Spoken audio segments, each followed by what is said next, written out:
Continuamos entonces con los factores por naturaleza y entramos en los bienes finales de capital. Son bienes eh, que agotan potencialidad productiva de manera diferida, son más conocidos en la faz contable como los bienes de uso. El compromiso en la adquisición generalmente son de libre adquisición. Yo puedo comprar los bienes que quiera, no tengo restricciones en ese aspecto. En cuanto a la divisibilidad, pueden ser parcialmente divisibles o indivisibles en algunos casos, ¿no? De golpe un edificio o equipos que están vinculados con la producción son parcialmente divisibles. En cambio, un edificio de planta o un edificio eh, que abarca toda la organización es más bien indivisible. Tal vez uno de planta, si estuviera dividido en naves, podría ser parcialmente divisible. La transferibilidad en tiempo son factores almacenables, pero su almacenamiento obviamente nos obliga a mantenerlos y a poder guardarlos.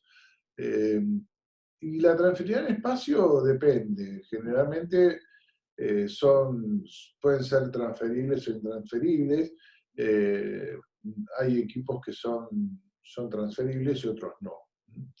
De golpe no es un equipo de limpieza, es utilizado en toda la planta, mientras que una amasadora solamente se puede usar en el proceso de amasado de una panadería.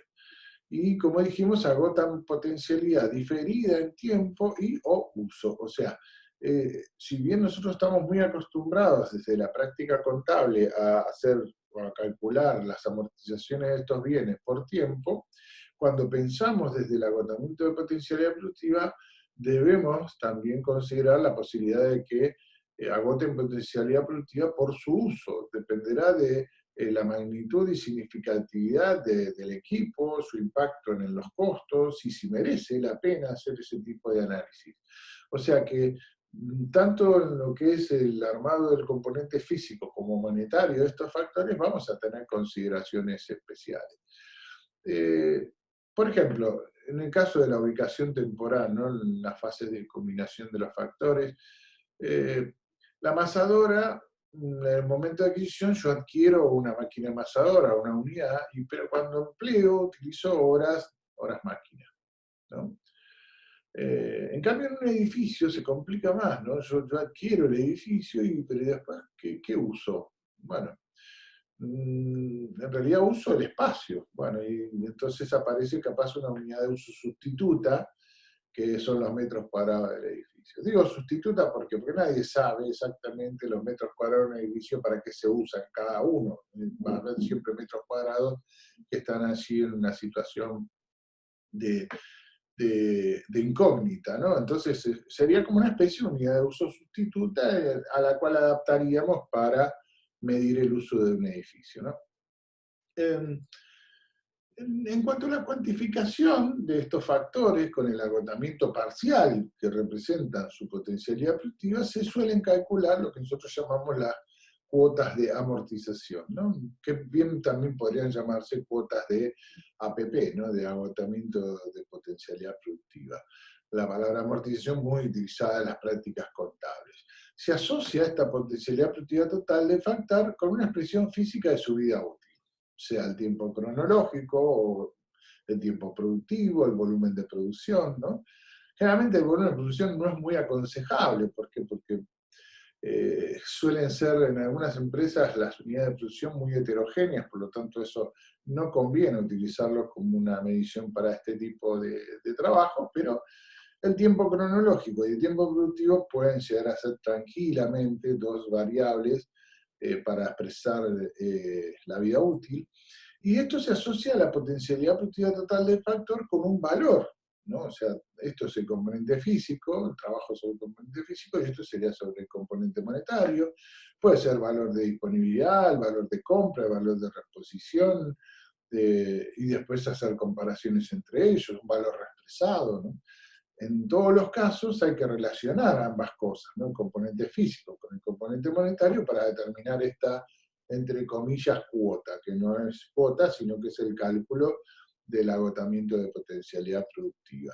La cuota de amortización se expresa de alguna manera el valor parcial del factor afectado por el desarrollo del proceso productivo y lo hace por cada unidad física de vida útil, ¿sí? Sea el mes, el año, sea el nivel de horas máquinas del equipo, sea la cantidad de unidades productivas, como uno lo desee analizar. Vamos a ver un pequeño caso para aclarar estos temas, ¿no? Un equipo de planta que tiene un valor de compra de 120.000 pesos, un valor expresado de 240.000, la vida útil en tiempo sería 60 meses, la vida útil en horas máquinas 6.000 horas máquinas, y la vida útil en unidades de producto 30.000 unidades de producto. O sea, este bien tiene 3 mediciones que indican su vida, ¿no? O vive 60 meses, o 6.000 horas máquina, o 30.000 unidades de producto. Esto sucede en muchos bienes finales de capital.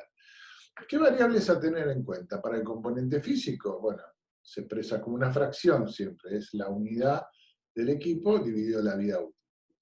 En el componente monetario tenemos opciones. De hecho, acá hay 2 opciones. Puedo tomar el valor de compra, contablemente, generalmente se toma el valor de compra o con alguna reexpresión inflacionaria, o un valor reexpresado a valores actuales, que también puede ser.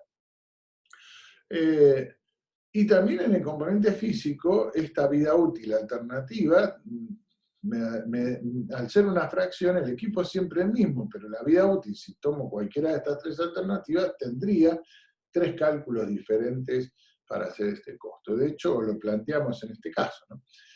La alternativa 1 lo hacemos por tiempo cronológico. Entonces, ¿cómo expresamos el componente físico? Como una fracción. Unidad dividido vida útil. Un equipo dividido 60 meses, eso me va a dar la fracción del equipo que agota potencialidad productiva por los pesos 120.000 de valor de compra, pesos 2.000 por mes. La alternativa 2 sería tomando las horas máquina. Entonces hago un equipo dividido 6.000 horas máquina por 120.000, me da 20 pesos, pero ahora por hora máquina. Fíjense que según la consideración que yo haga aquí, en este caso se trataría de un costo fijo, mientras que en este caso se trataría de un costo variable, ¿no?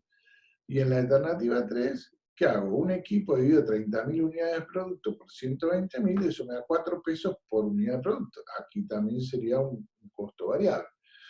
Aquí, o sea que la consideración de quien calcule estos costos va a ser muy importante a la hora de analizar estos factores. Y la alternativa 4 sería aplicarle a todas estas 3 alternativas el valor expresado, ¿no? Entonces, el costo por mes se midía a 4.000, el costo por hora de máquina a 40 y el costo por unidad de producto a 8. Consideraciones a tener en cuenta en este tipo de factores, que creo que eso es lo más importante en este caso, es tenemos que tener en cuenta en el componente físico que siempre es una fracción, la unidad sobre la vida útil. La vida útil se puede calcular por tiempo cronológico, por uso en horas máquina o del equipo, por uso en unidades de producto. Y los valores monetarios pueden ser valores de compra, disponibilidad, ¿no? Valores represados, valores de reposición, los que uno crea que son los que mejor expresan la realidad económica del agotamiento de potencialidad productiva de estos factores que ya de por sí tienen un inconveniente que es ese diferimiento, ¿no?, en el agotamiento. En próximos videos veremos los recursos naturales y también lo vinculado al capital financiero.